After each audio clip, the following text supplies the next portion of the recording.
Hi friends, welcome to Deepika reviews. Lakshmi నివాసం upcoming ఎపిసోడ్లో ఏం జరగబోతుందో తెలుసుకోవాలనుకుంటున్నారా? అయితే ఛానల్ను సబ్స్క్రైబ్ చేసుకొని సపోర్ట్ చేయడం మర్చిపోకండి. జాను, నేను చాలాసార్లు గోవా వెళ్ళాను, కానీ ఇదే మొదటిసారి వెళ్తున్న ఫీలింగ్ వస్తుంది అని చెప్పి జయనందన్ అంటూ ఉంటాడు. నిజమా సార్ అని జాను అంటూ ఉంటే, అవును జాను అని జయనందన్ అంటూ ఉంటాడు. నిజంగా ఈ సర్ప్రైజ్ నేను ఎక్స్పెక్ట్ చేయలేదు. నాకు చాలా సంతోషంగా ఉంది జాను అని జయనందన్ అంటూ ఉంటే, నాకు కూడా చాలా సంతోషంగా ఉంది సార్ అని జాను అంటూ ఉంటుంది. అవును, నువ్వు 2 రోజుల్లో నాకేదో సర్ప్రైజ్ ఇస్తాను, అదేంటి జాను అని జయనందన్ అడుగుతూ ఉంటే, సర్ప్రైజ్ ఎవరు ముందు చెప్పరు కదా సార్ అని జాను అంటూ ఉంటే, అది కూడా రైట్ అని చెప్పి జయనందన్ అంటూ ఉంటాడు.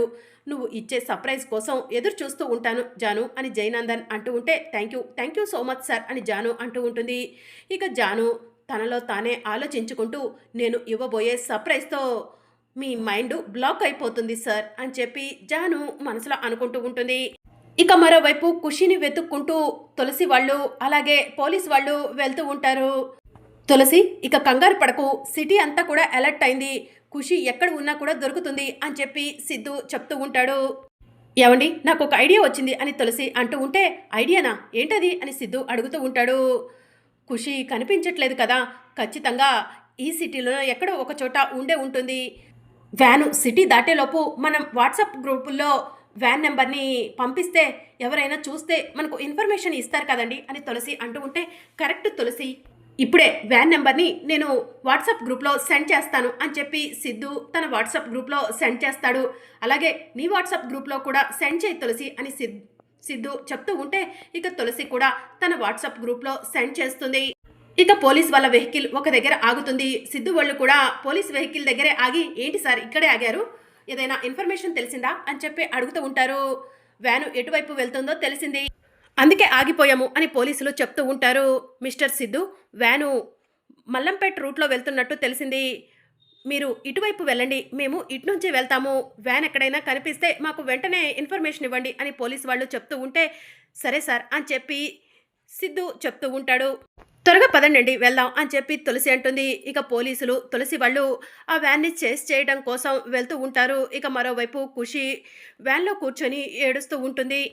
ఇక అలా సిద్ధు తులసి బైక్ మీద వ్యాన్ను వెతుక్కుంటూ వెళ్తూ ఉండగా సడన్గా తులసి ఫోన్ రింగ్ అవుతూ ఉంటుంది. తులసి, ఏదో ఫోన్ వస్తుంది, అన్నోన్ నెంబర్ అని సిద్ధుకి చెప్తూ ఉంటే, లిఫ్ట్ చేయి తులసి అని సిద్ధు చెప్తూ ఉంటాడు. తులసి ఫోన్ లిఫ్ట్ చేసి, హలో ఎవరు అని చెప్పి అడుగుతూ ఉంటుంది. మీరు వెతుకుతున్న వ్యాను మాకు కనిపించిందండి అని ఫోన్లో చెప్తూ ఉంటారు. అది ఏ ఏరియా అని తులసి అడుగుతూ ఉంటుంది. సాయినగర్ మల్లంపేట రూట్లో ఆ వ్యాను మా కళ్ళ ముందు నుంచే వెళ్తుంది అని చెప్పి ఫోన్లో వాళ్ళు చెప్తూ ఉంటారు. వెంటనే మాకు లొకేషన్ని షేర్ చేయండి అని తులసి అంటూ ఉంటే, సరే మేడం అని చెప్పి అతను తులసి నెంబర్కి లొకేషన్ని షేర్ చేస్తాడు. ఏమండి, లొకేషన్ ఆధారంగా త్వరగా వెళ్దాం పదండి అని చెప్పి చెప్తూ ఉంటుంది. ఇక సిద్ధు వాళ్ళు చాలా స్పీడ్గా వెళ్తూ ఉంటారు. లొకేషన్ని తులసి పోలీసులకు కూడా పంపిస్తుంది. ఇక మీనన్ చాలా సంతోషంగా, కాసేపట్లో నాకు చాలా డబ్బు రాబోతుంది, బాయ్ మాటిచ్చిన ప్రకారం పిల్లల్ని అప్పచెప్పగానే నేను కోరుకున్నంత డబ్బు నాకు ఇస్తాడు అని చెప్పి మీనన్ మనసులో అనుకుంటూ ఉంటాడు. ఇక నన్ను ఎవరు పట్టుకోలేవరు అని మీనన్ చాలా సంతోషంగా వ్యానులో పిల్లల్ని తీసుకొని వెళ్తూ ఉండగా సిద్ధు వాళ్ళ బైక్ సడన్గా వచ్చి వ్యాన్కి అడ్డంగా పెడతారు. ఎవర్రా మీరు, బైక్ని అడ్డుతీ అని డ్రైవర్ చెప్తూ ఉంటాడు. బైక్ని అడ్డు తీయాలా, దిగరా దిగు అని సిద్ధు అంటూ ఉంటాడు. ఇక వ్యాన్ డ్రైవర్ మీనన్ వైపు చూస్తూ ఉంటాడు. ఏంటి వ్యాన్ ఆఫ్ చేశావు అని మీనన్ అడుగుతూ ఉంటాడు. బాయ్, ఎవడో వచ్చి బైక్ అడ్డంగా వ్యాన్కి పెట్టాడు, వ్యాన్ దిగమంటున్నాడు బాయ్ అని చెప్పి డ్రైవర్ చెప్తూ ఉంటాడు. వెళ్ళేంటో చూడరా అని మీనన్ చెప్తూ ఉంటే డ్రైవర్ వ్యాన్ దిగి సిద్ధు వాళ్ళ దగ్గరకు వెళ్తాడు. వ్యాన్లో ఎవరున్నారా అని సిద్ధు అడుగుతూ ఉంటాడు. ఎవరూ లేరు అని చెప్పి డ్రైవర్ చెప్తూ ఉంటాడు. నిజం చెప్పరా అని చెప్పి సిద్ధు డ్రైవర్ని కొడుతూ ఉంటాడు. బాయ్ అటు చూడు, మన వాడు కొడుతున్నాడు అని మిగిలిన రౌడీలు మీనన్కి చెప్తూ ఉంటారు. మరి చూస్తూ ఉన్నారేంట్రా, పొయ్యి వాడిని 4 తగిలిచ్చి మనోడిని సేవ్ చేసి తీసుకురండి, త్వరగా ఇక్కడి నుంచి వెళ్ళిపోవాలి అని మీనన్ చెప్తూ ఉంటాడు. ఇక వ్యాన్లో నుంచి రౌడీలందరూ కూడా దిగుతారు. సిద్ధు పైన ఫైట్ చేస్తూ ఉంటారు. సిద్ధు కూడా రౌడీలతో ఫైట్ చేస్తూ ఉంటాడు. ఇక రౌడీలు సిద్ధుని కొట్టబోతూ ఉండగా తులసి సడన్గా వెళ్ళి సిద్ధుని సేవ్ చేసి రౌడీలతో ఫైట్ చేస్తూ ఉంటుంది. ఇక తులసి సిద్ధు ఇద్దరూ కలిసి రౌడీలతో ఫైట్ చేస్తూ ఉంటారు. ఇక అప్పుడే పోలీసులు కూడా వస్తారు. అదే సమయంలో మీడియా వాళ్ళు అటుగా వెళ్తూ అక్కడ ఏదో గొడవ జరుగుతుంది, పదండి వెళ్ళి క్యాప్చర్ చేద్దాము, మనకి యూజ్ అవ్వచ్చు అని చెప్పి మాట్లాడుకుంటూ ఉంటారు. ఇక మీడియా వాళ్ళు కూడా కెమెరా తీసుకొని ఫైట్ జరుగుతున్న దగ్గరికి వస్తూ ఉంటారు. పోలీసులను చూసిన రౌడీలు మీనన్ అక్కడి నుంచి పోలీసులు వచ్చారు, దొరికితే ప్రమాదం, పదండి పారిపోదాం అని చెప్పి అక్కడి నుంచి పారిపోతూ ఉంటారు. ఇక తులసి పరిగెత్తుకుంటూ వ్యాన్ దగ్గరకు వెళ్ళి వ్యాన్ డోర్ ఓపెన్ చేస్తుంది. డోర్ ఓపెన్ చేయగానే చాలామంది పిల్లలు కనిపిస్తూ ఉంటారు. సిద్ధు గారు అని తులసి గట్టిగా అరుస్తుంది. దాంతో పోలీసులు, సిద్ధు అందరూ కూడా వ్యాన్ దగ్గరకు వెళ్తారు. వ్యాన్లో పిల్లలంతా కూడా మూతికి ప్లాస్టర్లు వేసి కట్టిపడేసి ఉంటారు. ఇక పిల్లల చేతులని ఊడదీసి మూతికి ఉన్న ప్లాస్టర్లను తీసేసి సిద్ధు, పోలీసులు, తులసి అందరూ కలిసి పిల్లల్ని తీసుకొని వ్యాన్లో నుంచి బయటకు వస్తారు. ఇంకా ఖుషి కూడా ఉంటుంది వాళ్ళల్లో. ఖుషి తులసిని హగ్ చేసుకొని తులసి అమ్మ అని చెప్పి ఏడుస్తూ ఉంటుంది. నేను వచ్చేసాను కదా, ఇక నీకేం భయం లేదు ఖుషి అని చెప్పి తులసి ఖుషికి ధైర్యం చెప్తూ ఉంటుంది. ఇక మీడియా వాళ్ళు తులసి దగ్గరకు వచ్చి, మేడం ఎవరు ఈ పిల్లలు, అసలు ఈ పిల్లలంతా వ్యాన్లో ఎందుకు ఉన్నారు అని చెప్పి అడుగుతూ ఉంటారు. అసలు ముందు మీ పేరు చెప్పండి అని చెప్పి మీడియా వాళ్ళు తులసికి మైక్ ఇస్తారు. తులసి మైక్ తీసుకొని, నా పేరు తులసి, నేను ఎక్స్ ఎమ్మెల్యే బసవరాజు గారి కోడల్ని, సిద్ధు గారికి భార్యని. రిపబ్లిక్ డే అని స్కూల్కి వెళ్ళిన మా ఖుషి కనిపించకపోవడంతో ఖుషి కోసం వెతుకుతున్న సమయంలో కొంతమంది రౌడీలు ఖుషిని కిడ్నాప్ చేశారని తెలిసింది. కానీ ఖుషి ఒక్కటే కిడ్నాప్ అయింది అనుకున్నాము, కానీ ఇంతమంది పిల్లలు కిడ్నాప్ అయ్యారన్న విషయం మాకు తెలియలేదు. రౌడీల నుంచి ఇంతమంది పిల్లల్ని కాపాడినందుకు చాలా సంతోషంగా ఉంది అని తులసి చెప్తూ ఉంటుంది. నా కూతురు ఖుషి కోసం నేను ఎంతలా అయితే బాధపడ్డానో, ఈ పిల్లల తల్లిదండ్రులు కూడా వాళ్ళ పిల్లల కోసం అంతలానే బాధపడి ఉంటారు. వాళ్ళ తల్లిదండ్రులకు ఈ పిల్లల్ని అప్పచెప్పాల్సిందిగా పోలీసులు వారిని, మీడియాని కోరుతున్నాను అని తులసి చెప్తూ ఉంటుంది. ఒక్కరు కాదు, ఇద్దరు కాదు, 20 మంది పిల్లల్ని తులసి గారు చాలా చాకచక్యంగా కాపాడారు. తులసి గారు, మీరు ఇంతమంది పిల్లల్ని కాపాడినందుకు మా మీడియా తరపున మేము మీకు సెల్యూట్ చేయాలనుకుంటున్నాము అని చెప్పి మీడియా వాళ్ళు తులసికి సెల్యూట్ చేస్తూ ఉంటారు. ఇవేమీ నేను కోరుకోవట్లేదు, పిల్లలను వాళ్ళ తల్లిదండ్రులకు అప్పచెప్పండి అంతే చాలు అని చెప్పి తులసి అంటుంది. తులసి గారు, మీరు చాలా సింపుల్గా ఉన్నారు, జెన్యూన్గా ఉన్నారు, మిమ్మల్ని చూసి ఆడవాళ్ళంతా కూడా ఇన్స్పైర్ అవ్వాలి అని చెప్పి మీడియా వాళ్ళు తులసిని పొగుడుతూ ఉంటారు. ఇంకా అప్పుడే పోలీసులు కూడా వస్తారు. ఎస్ఐ గారు మీరేమైనా మాట్లాడతారా అని మీడియా వాళ్ళు అడుగుతూ ఉంటారు. మీరు చెప్పిందంతా కూడా కరెక్టే, తులసి గారు చాలా గ్రేట్, తమరి పాప ఖుషి కనిపించట్లేదని మమ్మల్ని ఎంతగానో ఫోర్స్ చేశారు, తన ఆచూకీ కనుక్కోమని ఎన్నో సాక్ష్యాలను తీసుకొచ్చి మా ముందు పెట్టారు, కానీ మేమే నెగ్లెక్ట్ చేశాము, అందుకు తులసి గారికి మేము కూడా క్షమాపణ చెప్తున్నాము. తులసి గారు నిజంగా చెప్తున్నాము, మీలాంటి ఆడవాళ్ళు ప్రతి ఒక్కరి ఇంట్లో ఉండాలి, అప్పుడే ఈ మీనన్ లాంటి వాళ్ళు పిల్లలను ఎత్తుకుపోవాలన్నా, ఆడవాళ్ళ జోలికి రావాలన్నా భయపడిపోతారు అని చెప్పి పోలీసు వాళ్ళు తులసికి సెల్యూట్ చేస్తూ ఉంటారు.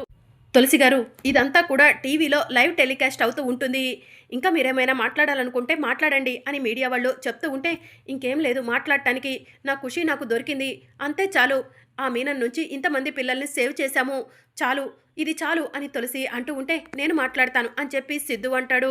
తులసి గారి హస్బెండ్ సిద్ధు గారు మనతో మాట్లాడటానికి సిద్ధంగా ఉన్నారు, చెప్పండి సిద్ధు గారు అని మీడియా వాళ్ళు అంటూ ఉంటే, ఈరోజు ఇంతమంది పిల్లలు సేవ్ అయ్యారంటే దానికి కారణం తులసి పట్టుదల, కృషియే అని సిద్ధు చెప్తూ ఉంటాడు.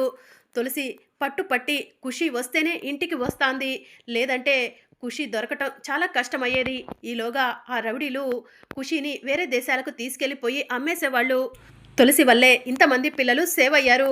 నేను కూడా నా భార్య తులసికి గొప్ప మహిళగా సెల్యూట్ చేస్తున్నాను అని చెప్పి సిద్ధు అంటాడు. హ్యాట్స్ అప్ సిద్ధు గారు, మీలాంటి భర్త ప్రతి ఇంట్లో ఉండాలి అని చెప్పి మీడియా వాళ్ళు అంటూ ఉంటారు.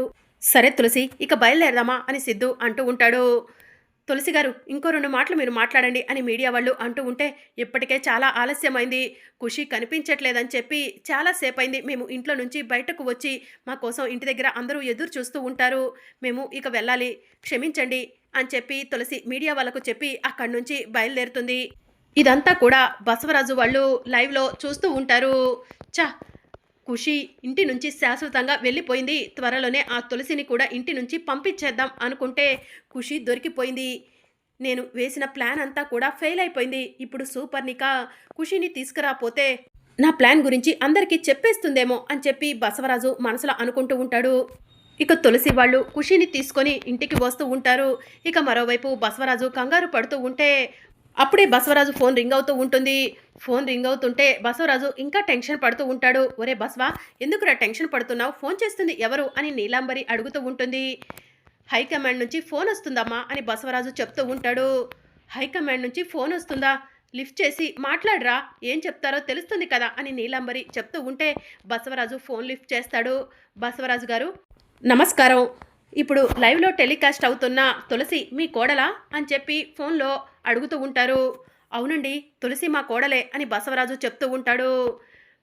కంగ్రాచులేషన్స్ అండి, మీ కోడలు 20 మంది పిల్లల్ని కాపాడింది అని చెప్పి హైకమాండ్ బసవరాజుకి చెప్తూ ఉంటారు. థ్యాంక్స్ అండి అని బసవరాజు చెప్తూ ఉంటాడు. బసవరాజు గారు, మీకు ఇంకొక గొప్ప శుభవార్త కూడా చెప్పాలనుకుంటున్నాము అని హైకమాండ్ అంటూ ఉంటే, శుభవార్త ఏంటది అని చెప్పి బసవరాజు అడుగుతూ ఉంటాడు. మీకు ఎంపీ టికెట్ హైకమాండ్ కన్ఫర్మ్ చేసేసింది అని చెప్పి చెప్తూ ఉంటారు. నిజమా మీరు చెప్పేది అని బసవరాజు సంతోషంగా అడుగుతూ ఉంటే, అవును, మీ కోడలు తులసి వల్లే మీకు ఎంపీ టికెట్ కన్ఫర్మ్ అయింది. నిజంగా మీ కోడలు తులసి చాలా గ్రేట్ అండి. 20 మంది పిల్లల్ని ఆ రౌడీ మీనన్ నుంచి కాపాడటం మామూలు విషయం కాదు అని చెప్పి హైకమాండ్ చెప్తూ ఉంటుంది. కాసేపట్లో మేమంతా కూడా మీ కోడల్ని సత్కరించడానికి మీ ఇంటికి వస్తున్నాము అని చెప్పి హైకమాండ్ బసవరాజుకి చెప్తూ ఉంటే, thank you sir, thank you so much అని బసవరాజు చెప్తూ ఉంటాడు. ఇక ఖుషీని తీసుకొని తులసి సిద్ధు ఇంటికి వస్తూ ఉంటారు. ఇక బసవరాజు గుమ్మంలోనే నుంచొని తులసి సిద్ధు ఇంట్లోకి వస్తూ ఉండగా ఆగండి అని చెప్పి గట్టిగా అరుస్తూ ఉంటాడు. ఇక తులసి సిద్ధు షాకింగ్గా బసవరాజు వైపు చూస్తూ ఉంటారు. ఏమైంది నానా అని సిద్ధు అడుగుతూ ఉంటాడు. విశాలాక్షి, ఏంటి చూస్తున్నావు? కొడుకు కోడలు వచ్చారు, హారతి తీసుకురాపో అని బసవరాజు చెప్తూ ఉంటాడు. దాంతో సిద్ధు తులసి షాకింగ్గా చూస్తూ ఉంటారు. ఒరే బసవ, పిచ్చి పట్టిందా ఏంట్రా అని నీలాంబరి అడుగుతూ ఉంటుంది. లేదమ్మా, నాకు నా కోడలు అదృష్టం తీసుకొచ్చింది అని బసవరాజు చెప్తూ ఉంటాడు. ఏం మాట్లాడుతున్నావో అర్థం కావట్లేదురా అని నీలాంబరి అడుగుతూ ఉంటుంది. తులసి 20 మంది పిల్లల్ని కాపాడిందని చెప్పి హైకమాండ్ నాకు ఎంపీ టికెట్ కన్ఫర్మ్ చేసిందమ్మా అని చెప్పి బసవరాజు చెప్తూ ఉంటాడు. నిజమా బసవా అని నీలాంబరి అడుగుతూ ఉంటుంది. ఇప్పుడు హైకమాండ్ నాకు ఫోన్ చేసి చెప్పింది అదేనమ్మా.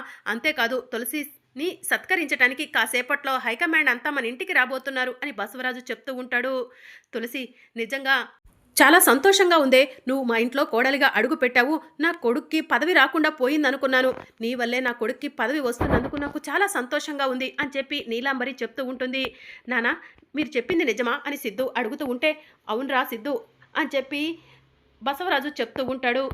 ఇక విశాలాక్షి హారతి తీసుకొచ్చి తులసి సిద్ధులకు హారతి ఇస్తూ ఉంటుంది. కుడికాలు పెట్టి లోపలికి రామ్మ తులసి అని బసవరాజు అంటూ ఉంటాడు. ఇక తులసి షాకింగ్గా కుడికాలు పెట్టి బసవరాజు వైపు చూస్తూ లోపలికి వస్తుంది. అమ్మ తులసి, పొద్దుననగా వెళ్ళావు, ఏం తిన్నావో ఏంటో, కాస్త తిందుగాని రామ్మ అని విశాలాక్షి అంటూ ఉంటే, విశాలాక్షి ముందెళ్ళి ఫ్రెష్ అయ్యి రాని అని బసవరాజు చెప్తూ ఉంటాడు. అవునమ్మా, ముందెళ్ళి ఫ్రెష్ అయ్యి వస్తాం అని సిద్ధు చెప్తూ ఉంటాడు. అవునే విశాలాక్షి, హైకమాండ్ వస్తుందంట. తులసి అందంగా వాళ్ళందరికీ కనిపించాలి కదా, తులసికి సత్కారం చేస్తారంట అని నీలాంబరి చెప్తూ ఉంటుంది. సరే తులసి, వెళ్ళి ఫ్రెష్ అయ్యి రామ్మా అని విశాలాక్షి చెప్తూ ఉంటుంది. ఇక తులసి వాళ్ళు ఫ్రెష్ అవ్వటానికి వెళ్తారు. ఒరే బసవా, నీ కళ నెరవేరిందిరా, నువ్వు అనుకున్నది సాధించవురా అని చెప్పి నీలాంబరి అంటూ ఉంటుంది. మీ కొడుకు గొప్పతనం ఏం కాదత్తయ్య, ఇదంతా తులసి గొప్పతనం అని విశాలాక్షి అంటూ ఉంటుంది. ఏదైతే ఏంటే, నా కొడుకు ఎంపీ సీటు కొట్టాడు, నాకు చాలా సంతోషంగా ఉంది అని నీలాంబరి అంటూ ఉంటుంది. నిన్నటి వరకు ఆ తులసిని తిట్టారు, ఇప్పుడేమో ఆ తులసిని పొగుడుతున్నారు అని చెప్పి నీలిమ మనసులో అనుకుంటూ ఉంటుంది. ఇక హైకమాండ్ అంతా కూడా బసవరాజు ఇంటికి వస్తుంది. బసవరాజు గారు నమస్కారం అని చెప్పి చెప్తూ ఉంటారు. నమస్కారం, రండి లోపలికి అని బసవరాజు అంటూ ఉంటాడు. మీ కోడలు తులసి ఎక్కడా అని చెప్పి హైకమాండ్ బసవరాజుని అడుగుతూ ఉంటే, విశాలాక్షి తులసిని పిలువు అని బసవరాజు అంటూ ఉంటాడు. ఇక అప్పుడే తులసి నడుచుకుంటూ వస్తూ ఉంటుంది. అమ్మ తులసి రామ్మా అని చెప్పి బసవరాజు అంటూ ఉంటాడు. సార్, ఈ అమ్మాయే మా కోడలు తులసి అని బసవరాజు చెప్తూ ఉంటాడు. అమ్మ తులసి, నువ్వు నిజంగా చాలా గ్రేట్ అమ్మా, 20 మంది పిల్లల్ని కాపాడావంటే నీకు గుండె ధైర్యం ఎక్కువని అనుకోవాలి అని చెప్పి హైకమాండ్ తులసిని అంటూ ఉంటారు. అందుకే హైకమాండ్ ఒక నిర్ణయం తీసుకుందమ్మా, నీకు ఎమ్మెల్యే టికెట్ ఇవ్వాలనుకుంటుంది. నువ్వు ఎమ్మెల్యేగా పోటీ చెయ్యమ్మా అని చెప్పి హైకమాండ్ అంతా కలిసి తులసికి శాలువా కప్పి సన్మానం చేస్తూ ఉంటారు. ఇది నా ఒక్కదాని గెలుపు కాదు, నా గెలుపు వెనుక నా భర్త సిద్ధు కూడా ఉన్నాడు అని చెప్పి తులసి అంటుంది. ఈ సన్మానం ఆయనకే జరగాలని కోరుకుంటున్నాను అని తులసి అంటూ ఉంటే, సిద్ధు గారు రండి అని చెప్పి హైకమాండ్ అంటూ ఉంటుంది. ఇక సిద్ధు కూడా వెళ్ళి తులసి పక్కన నుంచుంటాడు. ఇక తులసి సిద్ధు ఇద్దరికీ కలిపి శాలువా కప్పి ఇద్దరికీ కలిపి ఒకటే దండ వేస్తూ ఉంటారు. ఇంకా బసవరాజు షాకింగ్గా అలానే చూస్తూ ఉంటాడు. ఇప్పటి వరకు ఎంపీ టికెట్ నాకిస్తా అన్నారు, ఇప్పుడు తులసికి ఎమ్మెల్యే టికెట్ ఇస్తా అంటున్నారేంటి అని బసవరాజు అడుగుతూ ఉంటాడు.